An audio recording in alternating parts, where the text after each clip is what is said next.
হঠাৎ করে গার্লফ্রেন্ডের সাথে কথা বলতে বলতে আমার গার্লফ্রেন্ড বলতেছে যে তোমার একটা ছবি দাও। আমারে বলতেছে যে তোমার একটা ছবি দাও তো। তো আমি বললাম যে ছবি দিয়া কি করবা তুমি?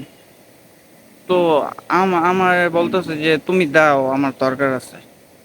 পরে আমি একটা ছবি দিলাম, মনে করেন যে সেই সুন্দর একটা ছবি, গ্লাস পরা, একদম নায়কের মতো লাগতেছে। এমন একটা পিক দিলাম, মনে করেন করা, এডিট করা, যে এডিট মনে করেন যে কোনো মায়া ক্রাশ খায় যাইব, তেমন একটা ছবি দিলাম। তো আমি বললাম যে কি করবা এখন ছবি দিয়া? তো সে বলতেছে যে আমি এই ছবিটা এখন স্টোরিতে দিব। ওই আমি শোনার সাথে তো অবাক হয়ে গেলাম, আরে বাপ রে বাপ, এরকম গার্লফ্রেন্ড কোথায় পাওয়া যায়?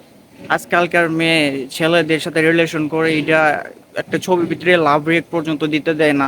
আমার গার্লফ্রেন্ড রে আমার পিক স্টোরিতে দিব, ওয়াও কি ভালো লাগতেছে আমার। আর কি লাগে, হ্যাঁ? এরকম গার্লফ্রেন্ড আর কোথায় পাওয়া যায়? তো আমি তো অনেক খুশি, অনেক আনন্দিত, আত্মহারা আর কিছু, মানে অনেক খুশি। সব বন্ধুদের বইলা বাড়িতেছি আমার গার্লফ্রেন্ড আমার পিক স্টোরি দিতেছে, হ্যান ত্যান, আমার অনেক ভালোবাসে। তো আম, আমার আমার গার্লফ্রেন্ড স্টোরিতে দিয়ে দিছে। আমি তো স্টোরিতে দেওয়ার পরে একদম কেয়ার মেয়ার লাভটা দিয়ে ভরা লাইছি, এতগুলা লাভ রেখে দিছি। তো 2-3 ঘন্টা পরে আমি বললাম যে তোমার আমার পিক যে স্টোরিতে দিলা, কতগুলা মানুষ রিয়েক্ট দিচ্ছে, কত ছেলে মেয়ে কি বলছে দেখি। পরে আমি বললাম যে একটা স্ক্রিনশট পাঠাও দেখি কে কে তোমারে আমার পিকে রিয়েক্ট দিছে বা মেসেজ দিছে। পরে সে আমারে একটা স্ক্রিনশট পাঠিয়েছে।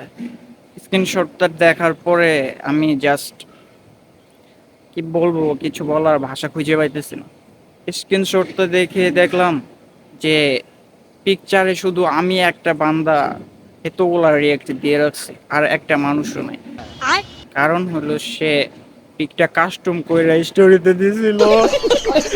চিটিং করতা है तू, চিটিং। আমি তোকে কত সুন্দর লয়াল ভাবছিলাম, তুই আমার সাথে চিটিং করছস। চিটিং করতা है तू।